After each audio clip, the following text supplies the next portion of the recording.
मनाचा वेध आणि आपुलकीची सेवा देणारे आपले news channel Erala news. Satara येथे 99व्या अखिल भारतीय साहित्य संमेलन पार पडले आहे। या साहित्य संमेलनाच्या निमित्ताने महाराष्ट्र साहित्य परिषद शाखा पुसेगाव यांच्या माध्यमातून खटाव तालुक्यातील महात्मा ज्योतिबा फुले यांची कुलभूमी असलेल्या कटगुण येथे सातारा साहित्य प्रेरणा ज्योती प्रस्थान कार्यक्रम मोठ्या उत्साहात संपन्न झाला।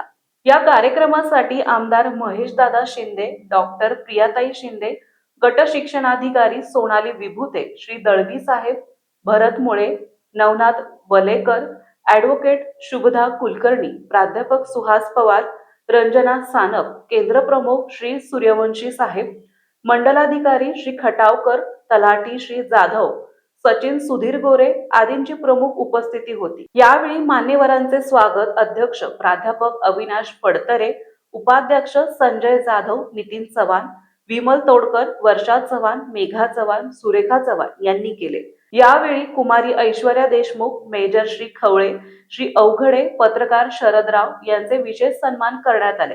प्रास्ताविक प्राध्यापक जगन्नाथ जाधव यांनी केले। सूत्रसंचालन अजित चव्हाण यांनी केले तर आभार प्राध्यापक डॉक्टर संजय क्षीरसागर यांनी मानले। कार्यक्रमास महाराष्ट्र साहित्य परिषद शाखा पुसेगावचे सर्व पदाधिकारी, आजी माजी सैनिक संघटनेचे पदाधिकारी, कटगुण शाळेतील विद्यार्थी, ग्रामस्थ बहुसंख्येने उपस्थित होते।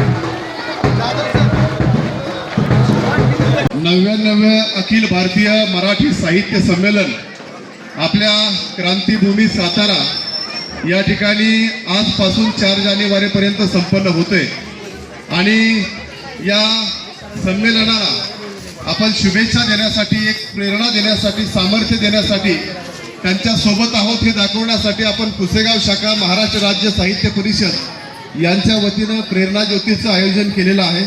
ही साहित्य प्रेरणा ज्योत आपल्या ची गोष्ट आहे की 99वे अखिल भारतीय साहित्य संमेलन होत आहे आणि त्याची जी ज्योत आहे, प्रस्थान ज्योत, महात्मा ज्योतिबा फुलेंची जन्मभूमी कटगुण इथून त्याचं प्रस्थान होत आहे आणि या कार्यक्रमासाठी आपल्या सगळ्यांची उपस्थिती आहे, ज्यांच्यामुळे आपण शिकलो आणि ज्यांच्यामुळे आम्ही सर्व या व्यासपीठावर उपस्थित आहोत आणि ज्यांच्यामुळे खरं तर हे अखिल भारतीय साहित्य संमेलन हे होऊ शकतोय।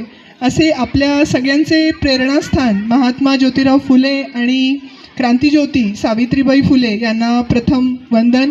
आणि 1 ते 4 जानेवारी हा कार्यक्रम शाहू स्टेडियम सातारा येथे पार पडत आहे। आपल्या सर्व विद्यार्थ्यांना माझी नम्र विनंती आहे की मोठ्या प्रमाणात ग्रंथ प्रदर्शन तिथं आयोजित आहे आणि या ग्रंथ प्रदर्शनाला आपण सगळ्यांनी निश्चितपणे भेट द्यायची आहे। सर्व शिक्षक, मुख्याध्यापक यांना माझी विनंती आहे की आपण शाळेतर्फे या विद्यार्थ्यांना निश्चितपणे साहित्य संमेलनात निदान 1 दिवस घेऊन जावं, कारण आता आपण बघतोय की वाचन संस्कृती ही लोप पावत। प्रतिनिधी शरदराव कदम, प्राध्यापक सुहास पवार। आपल्या भागातील महत्त्वाच्या बातम्या पाहण्यासाठी आजच आमच्या एरळा न्यूज चॅनलला YouTube वर सबस्क्राइब करा आणि बेल आयकॉन प्रेस करा।